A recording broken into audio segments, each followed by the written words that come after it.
Hay ciertas cosas puntuales que son muy importantes. El efecto de las partículas de humo que se producen en los incendios forestales tienen una acción 1.000 kilómetros a la redonda.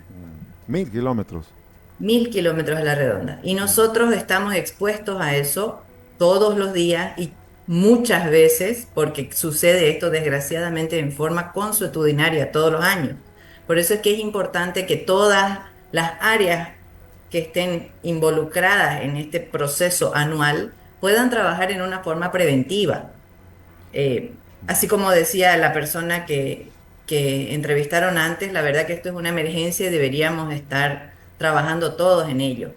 ¿Qué es lo que me preocupa a mí? Es que todavía la gente no entiende que este humo, estas partículas que nosotros estamos ingiriendo día a día, va a hacer un efecto negativo sobre la salud en el momento y también a largo plazo, porque se ha visto que la gente que está expuesta a estos humos forestales tiene más riesgo de desarrollar cáncer de pulmón, diabetes, enfermedades pulmonares, cardiopulmonares, por esta inflamación que causa el ingreso de estas partículas a nuestro cuerpo.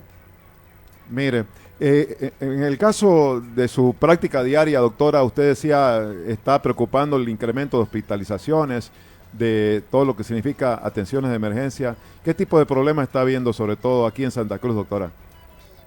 Aquí lo que se produce es una inflamación del bronquio que hace que se cierre el bronquio y funciona como si el paciente tuviera asma cuando el paciente es normal. Y está reactivándose toda la enfermedad respiratoria. Los pacientes con asma, con bronquitis crónica, con enfermedad pulmonar obstructiva crónica, tienen reactivaciones. Por eso una de las recomendaciones del documento es que si uno tiene enfermedad respiratoria de base o enfermedad cardiovascular de base, tenga un kit de emergencia en su casa y pueda estar en contacto directo con su médico. Porque ni bien empieza la descompensación, si uno puede atenderla más rápido, precozmente, el efecto que va a tener sobre el paciente va a ser menor. Entonces, una de las recomendaciones importantes es que las personas que son grupos de riesgo se cuiden un poco más que las otras personas que no lo son incluso.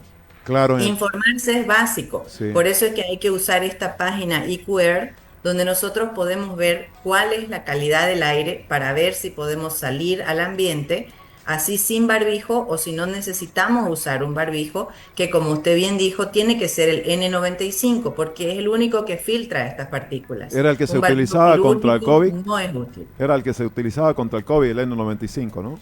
El que los médicos utilizábamos contra Ah, el COVID. Es el correcto. N95 que es para filtrar humo, filtrar partículas, que es el único que sirve ahora, porque si el paciente sale con un barbijo quirúrgico a la calle pensando que eso le va a hacer bien, probablemente igual va a tener los efectos tóxicos del humo. Mire, y ni qué decir de no trotar, de no hacer actividades al aire libre para cualquier persona, en este caso es el consejo.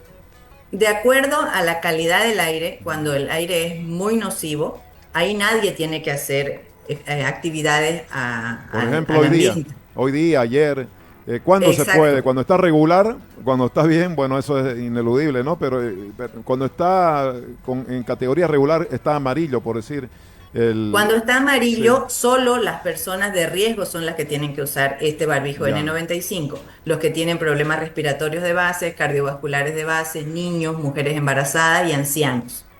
perfecto. Entonces, es clave saber cómo está el día para ver cómo vamos a salir y tener los pacientes de riesgo bien identificados también, porque a ellos hay que cuidarlos Claro. extremadamente, hay que cuidarlos 2 o 3 veces más, porque aún el aire esté más o menos contaminado, ellos tienen que seguir con todas las recomendaciones, que son estar dentro de casa, puertas y ventanas cerradas, aire acondicionado, purificador y obviamente no generar humo. Lo que decíamos de no hacer churrascos ahora. Ah, Realmente es el momento en que uno, todas las reuniones que tenga sean dentro de casa y que correcto. no sea nada al aire libre y mucho menos generar más humo. Que hay que tomar en cuenta las previsiones de la feria de exposición también, por ejemplo, ¿no? Es un problema grave. Mm. Hay Ahora, que ir con barbijo. hay que ir con barbijo a la feria. Ahí está, la recomendación. Doctora, y a ver, ¿se recomienda suspender las clases? Es otro problema muy grave también, porque el tema del humo, si está el niño en casa y uno lo deja salir al patio, va a tener el mismo efecto tóxico. Yo creo que a estas alturas dejar a los chicos en clases virtuales va a ser complejo y uno podría mandarlo con su barbijo y tratar de que los colegios ambienten un área que sea cerrada, donde los chicos puedan tener su recreo. Se podría hacer de forma escalonada, pero que sigan yendo a clase con las previsiones del caso. Tendríamos que tener aires acondicionados en los colegios, purificadores de aire y usar el barbijo. Sí. Y en la zona donde está tan grave, Concepción, por ejemplo, amerita evacuación, ¿no? Como planteaba Amerita también el del COE. evacuación. Sí, y que no hayan clase y una serie de acciones de emergencia, me imagino. Eh, Desgraciadamente sí. sí, Cuanto más cerca está uno de donde se produce el incendio forestal, más contaminado está el aire y muchísimo más daño uno sí, puede tener a nivel pulmonar. Y obviamente son áreas que si ve el COED, cuáles son los criterios de evacuación, ya estaría dentro de ese criterio. sí. Además de eso, los bomberos, ya alguno que llegó afectado con inclusive parálisis, veíamos un caso de los bomberos, ¿no? También mucho para tomar precauciones con ellos, los que están en la zona. Ahí lo más importante, aparte de las recomendaciones generales, es mantenerse bien hidratado, porque esta deshidratación hace que bajen el potasio, el magnesio, que pierda sodio y eso hace que la parte muscular no funcione bien y empeora todo el cuadro. También los pobres bomberos están más jornadas larguísimas, 6, 8 horas. Se recomienda jornadas más cortas y rotaciones y el equipamiento correcto, que la verdad que desgraciadamente la mayoría carece.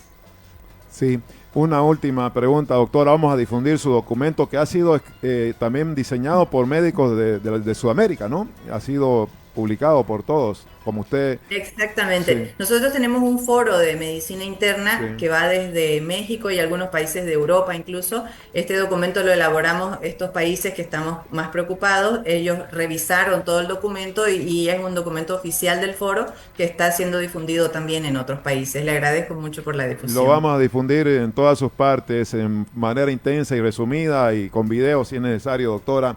Quiero cerrar, usted me manifestaba una recomendación a las personas con problemas cardiovasculares o cardíacos, y hay muchas en Santa Cruz.